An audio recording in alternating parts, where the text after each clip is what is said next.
Paz do Senhor com todos, amém? Glória a Deus. Estamos aqui mais uma vez para falar da palavra do Senhor.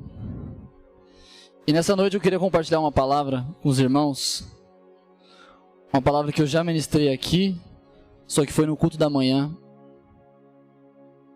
Que não sei se os irmãos sabem, mas alguns sabem.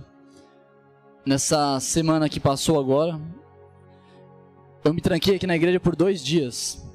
Eu tinha a intenção de ficar de quinta-feira, depois do culto, até domingo, né?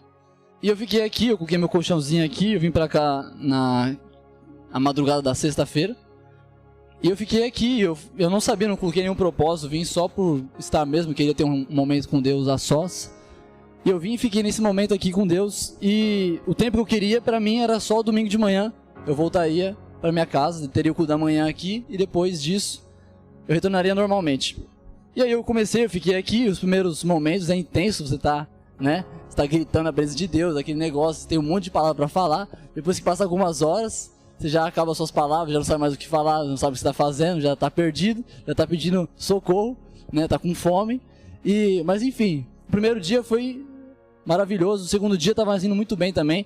A expectativa tava muito boa, eu até achei que foi fácil, né? Eu pensei que eu ia ficar mais, talvez, não sabendo o que eu tava fazendo direito. Mas, de repente eu tava aqui e eu decidi, no último momento do sábado à tarde, eu decidi colocar uma pregação. E eu comecei a ouvir a pregação. Coloquei em alta voz e comecei a ouvir essa pregação. E depois que eu vi aquela pregação, meu coração ele se encheu de alegria, se encheu de paz. E aí eu senti que eu deveria voltar para minha casa. Não por nenhum outro motivo, mas porque eu entendi no meu espírito que aquilo que eu precisava receber, eu tinha recebido. E aquilo que eu recebi naquela tarde, na verdade, eu gostaria de compartilhar com vocês essa mesma palavra, que confortou meu coração. E eu já havia pensado nela, já havia ouvido aquela pregação outras vezes, mas eu quero retomar, na verdade, esse raciocínio, essa mentalidade que infelizmente de vez em quando a gente vai perdendo algumas coisas, né? E eu quero hoje retomar essa palavra com vocês. Eu quero pedir que vocês abram a Bíblia de vocês lá em Romanos.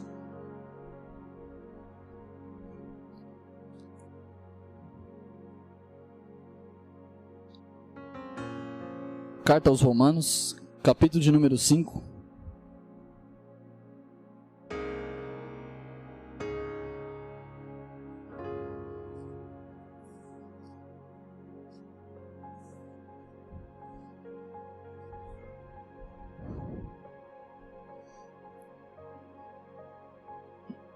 No verso de número 22.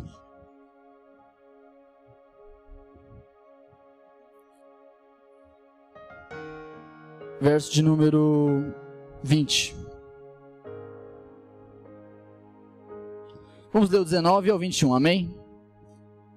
Diz assim o texto: Porque como pela desobediência de um só homem, muitos se tornaram pecadores, assim também por meio da obediência de um só, muitos se tornarão justos. Sobreveio a lei para que avultasse a ofensa, ou abundasse a ofensa. Mas onde abundou o pecado, superabundou a graça. Diga comigo, mas aonde abundou o pecado, superabundou a graça. Só até aqui. A fim de que, como o pecado reinou pela morte, assim também reinasse a graça pela justiça para a vida eterna, mediante Jesus Cristo, nosso Senhor. Amém? Pode se sentar. Eu tenho olhado para esse texto de uma maneira diferente e tenho visto algo que eu quero chamar de o poder da graça. O que nós muitas vezes temos encontrado nos dias de hoje, uma famosa frase de um teólogo famoso, que ele diz o seguinte, que nós temos todos os recursos suficientes para ganharmos o mundo, para alcançarmos todos os perdidos, para alcançarmos toda a igreja perseguida, para alcançarmos todos os confins da terra. Nós temos esses recursos. Porém, eles estão dormindo nos bancos das cadeiras da igreja. essa frase é uma frase muito forte, porém ela me faz pensar que isso é verdade. Porque o que muito tem faltado muitas vezes é o nosso entendimento daquilo que nós temos e da capacidade que nós temos de fazer com aquilo que Deus nos deu. A Bíblia fala assim que Deus nos capacita, que Deus nos enviou. A Bíblia fala assim, recebereis virtude do alto, para que vocês possam ser as minhas testemunhas. Então Deus equipou os seus servos para que eles pudessem fazer algo, e esse algo tem que dar sucesso. Por quê? Porque não foi um homem que capacitou outro homem, mas foi o próprio Deus soberano, o maior de todos, o excelentíssimo, o poderoso, que capacitou o homem para fazer essa grande obra. E se ele capacitou, com certeza nós temos essa capacidade, vinda dele, para fazermos essa grande obra. A pergunta é, por que nós não estamos fazendo então? Por que os nossos recursos muitas vezes estão dormindo nos bancos das igrejas, como diz o teólogo? A verdade é porque o que eu acredito é que nós não entendemos a graça. Nós não entendemos o que a graça significa para o cristão. Eu tenho dito que muitas vezes nós temos perdido muito tempo da nossa vida estudando coisas na Bíblia que são importantes, mas que não são tão pioneiras, tão necessárias, tão a primazia da Bíblia, a coisa mais importante. Nós temos estudado muitas vezes se Jesus virá antes ou depois da tribulação, se ele virá no meio, se quando que vai ser, se vai ter arrebatamento secreto, se não vai ter, como é que vai ser visível, não vai ser visível. Ficamos muitas vezes pensando nesse tipo de coisa e muitas vezes nós esquecemos de falar uma coisa tão importante, na verdade é a coisa mais relevante da Bíblia, que é a graça de Deus para alcançar o pecador. Tantas vezes ficamos discutindo e perdendo tempo com essas coisas, não que não sejam importantes, mas não são a mais importante. Porque enquanto nós estamos discutindo isso, existem pessoas que estão morrendo lá fora, existem pessoas dentro da igreja dormindo, que precisam ser despertadas, e nós estamos, muitas vezes, parados. E o que eu quero hoje, a minha intenção nessa palavra de hoje é fazer você, todos nós juntos, acordarmos de uma vez por todas, acordarmos esse gigante que existe dentro de nós e podemos fazer alguma coisa em relação ao reino. E o texto aqui eu quero dividir ele em 3 partes. Primeiro, o versículo diz assim que sobreveio pela lei a abundância do pecado. E onde havia pecado, havia abundância de pecado, essa segunda parte. E terceiro, a graça superabundou. Existem 2 poderes nesse texto. O poder do pecado e o poder da graça. O poder do pecado é aquele que nos desanima, aquele que tira a esperança, aquele que nos traz para baixo, aquele que traz... A gente deve levar toda a culpa em cima dele, de toda a desgraça da humanidade. Todas as guerras, pelejas, dissoluções, divisões, morte, genocídio, homicídio, suicídio, tudo que é de mal, tudo que existe de ruim na terra hoje foi causado pelo pecado. Tanto da natureza como do ser humano.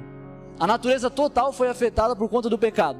E as guerras e as destruições e tudo isso que nós conhecemos, as traições, foram por causa do pecado. O pecado abundou no ser humano. O pecado existe muito grande, muito forte no ser humano.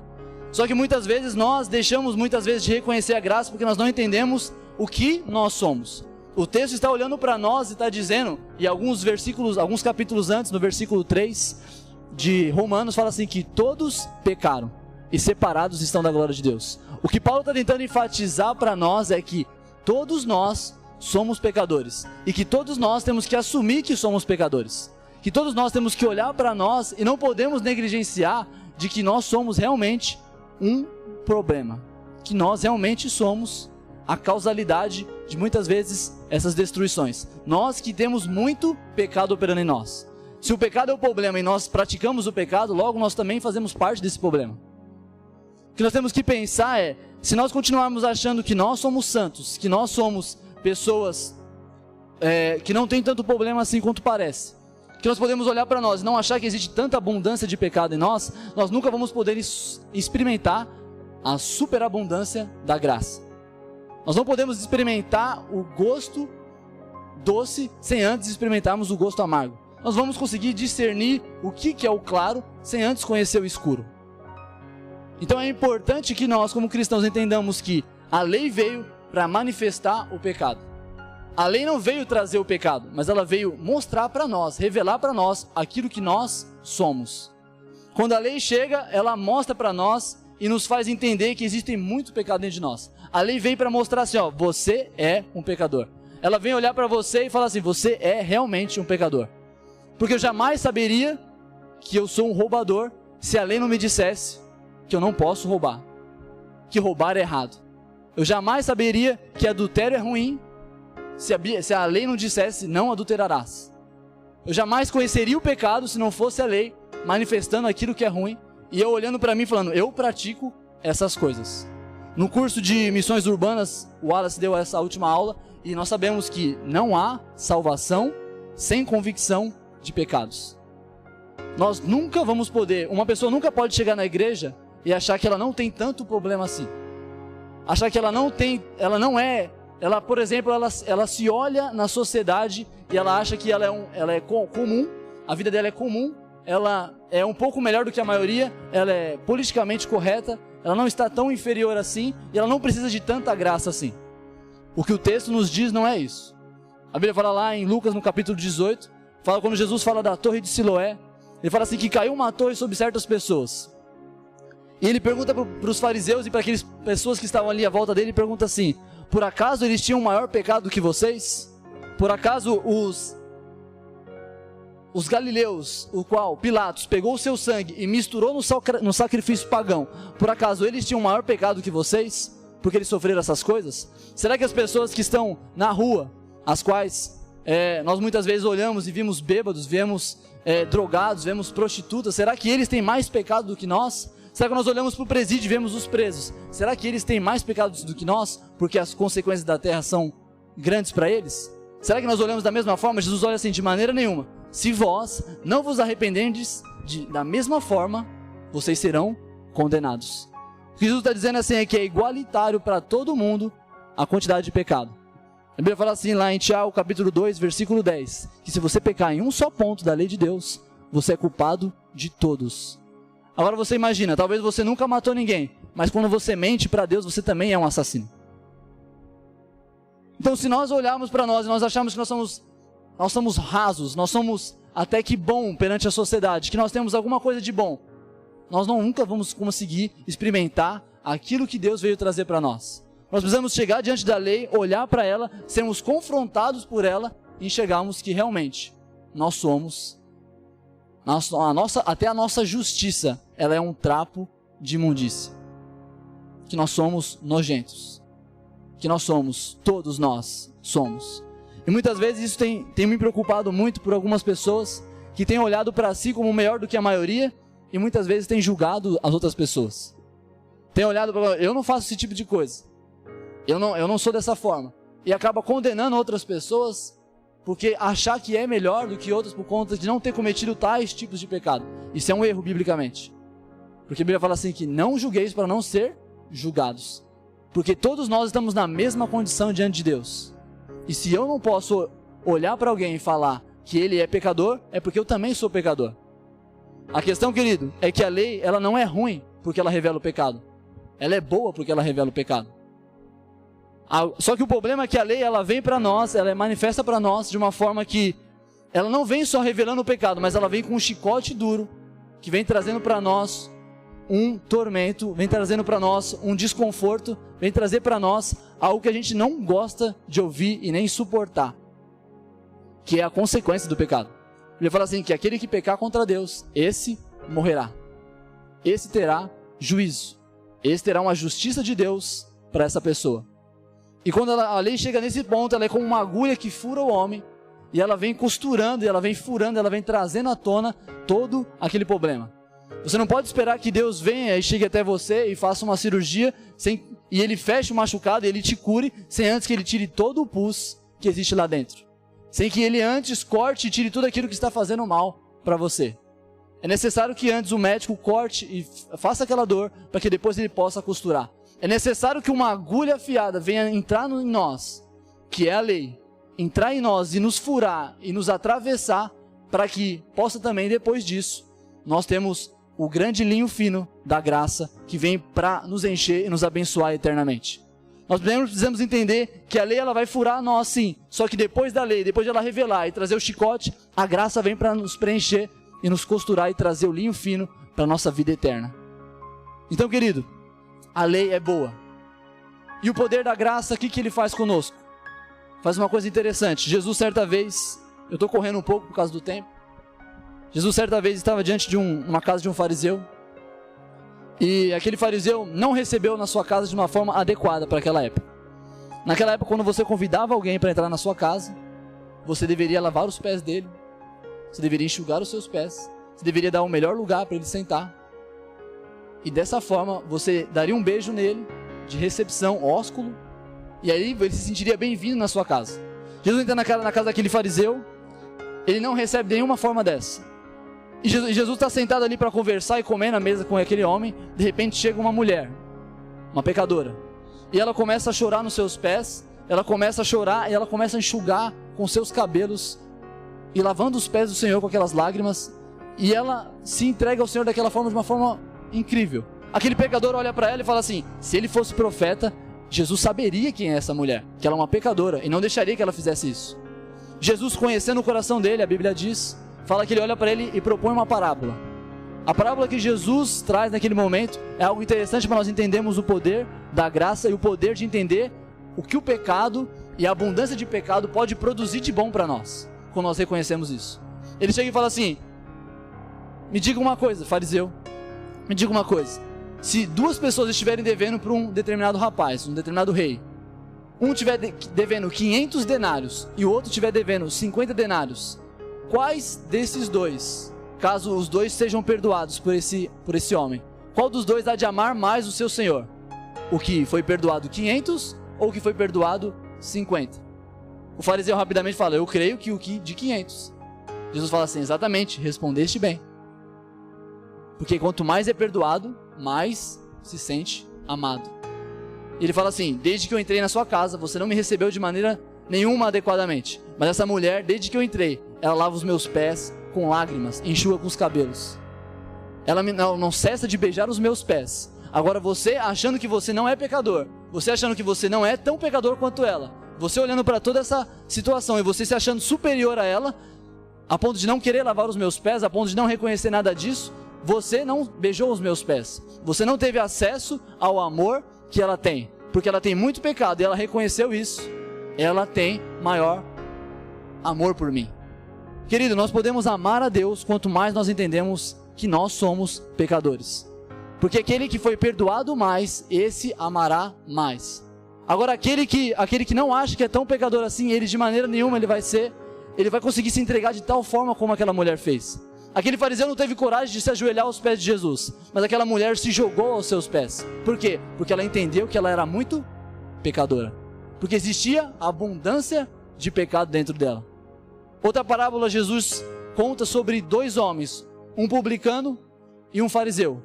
Eles chegam diante da presença de Deus e os dois começam a orar.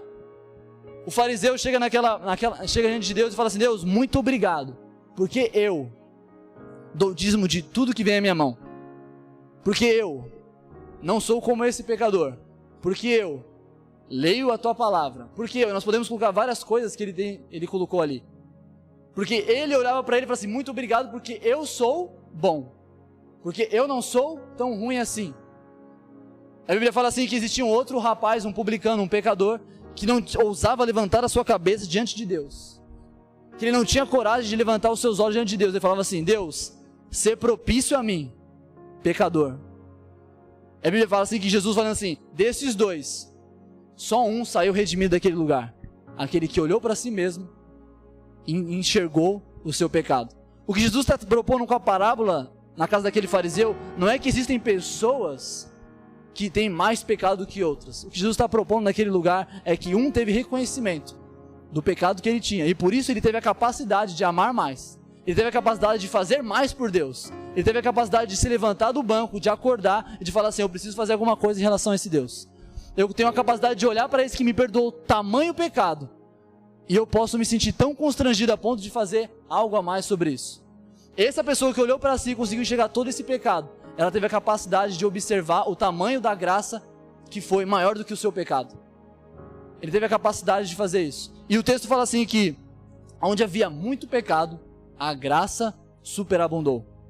Onde existia muito pecado, existiu mais graça ainda para esses. Para aquele que olhou para aquilo e falou assim, eu sou muito pecador, existiu muito mais graça para ele, existiu muito mais alívio, existiu muito mais amor, e ele pode agora retribuir de uma forma mais excelente. Nós temos que lembrar que o texto de Romanos, a carta de Romanos, nada mais é do que uma carta missionária. Paulo está escrevendo essa carta aqui para a igreja, para que eles pudessem enviá-lo como missionário para a Espanha. Então Paulo, ele é um homem que não se cansa de trabalhar. Paulo é um homem que escreveu 13 cartas do Novo Testamento. Paulo é um homem que era incansável, que era apedrejado, que era torturado, que era menosprezado, que todo dia era entregue à morte por amor a Cristo. É um homem infalível, imparável, um homem que a gente não sabe como é que ele consegue arranjar tanta força para fazer a obra do jeito que ele fez. É um homem que a gente olha histórico e a gente só vê Paulo. Atos dos Apóstolos, a partir do capítulo 13 é só Paulo. Você vê que só Paulo aparece, a divisão e a entrega, e talvez, eu creio que o evangelho chegou até nós também por causa de Paulo. Porque o mundo antigo inteiro foi evangelizado por causa do poder e da persuasão que Paulo tinha. Um homem de influência. Onde ele chegava na cidade e as pessoas falavam assim, aqueles que têm perturbado o mundo chegaram até nós. Paulo é um homem que causa impacto onde ele vai e você fala assim, de onde ele tirou tanta força para agir dessa forma? E quando você pega o texto lá em Coríntios, Paulo olha para si mesmo, sabe o que ele diz? Paulo falando que ele era fariseu, um homem que guardava a lei com vigor, ele olha para si mesmo e ele fala assim, ó, eu sou o maior dos pecadores. Eu sou o maior dos pecadores porque eu persegui a igreja de Cristo. Como é que a gente pode olhar para Paulo, um homem tão certo, um homem tão correto diante da lei, tanto para o judaísmo antigo, como também para o cristianismo atual? Um homem que foi exemplo tamanho, ele fala assim, eu sou o maior, o mais alto nível de pecador, eu sou esse. E você fala assim, como é que Paulo pode falar isso? Na verdade é que Paulo olhou para si e ele conseguiu enxergar uma abundância de pecado tremenda dentro dele. Só que algo interessante acontece, e o que eu quero que estimule nós nessa noite, que é o poder da graça. O poder de olhar para o nosso pecado e ver que a graça de Deus, ela é super abundante. Ela é muito mais alta, ela é muito mais excelsa, ela é muito mais tremenda, ela é muito mais capacitante. Enquanto o pecado quer te derrubar, quer te tirar o ânimo, trazer o desânimo, a desgraça, a graça quer te levantar, te sustentar, te fazer ir mais longe, sabe por quê? Porque Paulo olha para tudo isso e fala assim, eu sou o maior dos pecadores, mas pela graça eu sou o que sou. Mas pela graça eu sou o que sou e faço tudo isso que eu faço.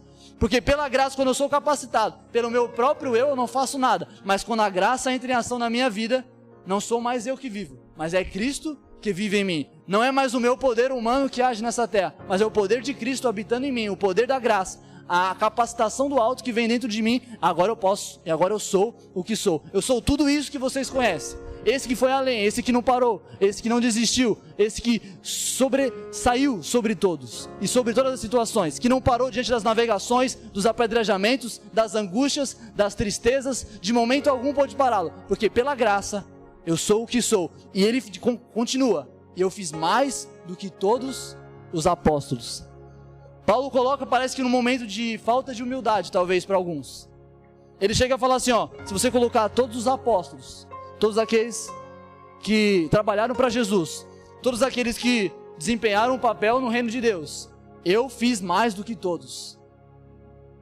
Mas ele não traz essa glória para si falando assim, eu sou melhor. Mas ele vem falar assim, mas pela graça. Muitas vezes que nós olhamos para pessoas que têm um testemunho muito forte, nós falamos muitas vezes assim, eu queria ter esse testemunho. Muitas vezes eu olho para a vida do pastor David, eu olho para a vida de outros homens que no passado tiveram um passado talvez um tanto turbulento, um tanto diferente, talvez diferente da nossa, pelo menos da minha criação que foi dentro da igreja. A gente fala assim, eu consigo ver que o pastor David e esses outros homens que são pregadores hoje no mundo afora, têm um testemunho poderoso, é porque eles tinham um passado ruim. Mas não é, querido, é porque muitas vezes nós temos que entender que nós, como pessoas comuns, podemos também ser pessoas que vão fazer um alvoroço nesse mundo inteiro, porque nós reconhecemos o tamanho do pecado que existe em nós e o tamanho da graça, a excelência de Deus que veio sobre nós para abundar, superabundar mais ainda, para a gente fazer algo. Então não é só grandes pecadores que fazem grandes obras, mas todo mundo é pecador do mesmo jeito. Basta a gente olhar e conseguir enxergar como aquela mulher e falar assim, eu sou também, como Paulo, como essa mulher que reconheceu, como o publicano, Deus, ser propício a mim, eu quero ser usado pela tua graça, para que eu possa fazer muito mais daquilo que as minhas forças querem me levar. Eu quero ser usado por ti, mais forte, mas eu preciso da tua graça. Eu quero que você entenda hoje que você pode se levantar e acordar quando você entender que existe um poder revelado para nós e alcançável para nós por causa da graça de Deus, que é exatamente o reconhecimento de quem nós somos, para que a gente possa fazer um pouco mais por Deus. A graça de Deus pode te capacitar a ser um Paulo, a ser um Joe Wesley, que disse o seguinte: a minha paróquia é o mundo. Joe Wesley é um dos homens, os maiores evangelistas que existiu na terra. Ele teve uma grande crise na sua adolescência, como Lutero também. Olharam para si e falaram assim: eu sou muito pecador. E eles tentavam se justificar através das obras. Você olha essas pessoas, antigos católicos, como Joe Wesley também era, e você fala assim, eles reconheceram a graça na vida deles. Você vê que a frase de Lutero é que a graça, somente a graça, a fé e a graça, e nós nos movemos e vivemos pela fé e a graça. A graça e a fé, queridos, são as coisas mais importantes para a nossa vida, porque nós somos salvos e somos movidos por ela. Eu quero te convidar nessa noite a fechar os seus olhos e a você fazer a oração do publicano, a de você conseguir considerar que você é, não porque eu estou te acusando, mas porque você pode, pela palavra de Deus, saber que você é o maior dos pecadores, porque a lei assim nos diz, que a lei é uma agulha que vai trazer para você, se você deixar, ela vai te furar, ela vai te trazer o linho fino para a sua bênção eterna em Jesus Cristo, e que ela pode te capacitar para você fazer grandes coisas para Deus. Basta você deixar Ele fazer isso em você. Eu quero que você feche seus olhos, fique de pé, ou fique de pé e feche seus olhos, como você quiser. Mas eu quero que você lembre da história de Isaías. Isaías, no capítulo 6, ele fala assim que no ano que o rei Urias morreu, ele viu o Senhor assentado sobre um alto e sublime trono. Só que a história não para por aí. A Bíblia fala assim que ele olhou para si, ele conseguiu reconhecer aquilo que ele era. E ele olha para si e fala assim: Deus, afasta de mim, porque eu sou um homem de impuros lábios, que habita num povo de impuros lábios. Eu sou o pecador, Senhor. Eu não posso estar diante da tua presença. Só que Deus, a Bíblia fala assim, que Deus veio com a brasa do altar, tirado com uma tenaz, chegou e encostou na boca do profeta, e disse assim: o seu pecado foi perdoado. E depois que ele sofreu isso, depois que ele reconheceu o tamanho do seu pecado, depois que ele recebeu a graça através do perdão dos seus pecados, sabe o que Isaías fala? Ele teve a capacidade de dizer assim, ó: Senhor, eis-me aqui, envia-me a mim. Querido, nós podemos dizer: eis-me aqui, envia-me a mim, quando nós entendemos. Nós podemos fazer algo grande para o Senhor, como o profeta fez, quando nós entendemos o nosso pecado, entendemos quem o Senhor é e o que a graça pode fazer pelas nossas vidas. Amém? Eu queria que você orasse nesse momento.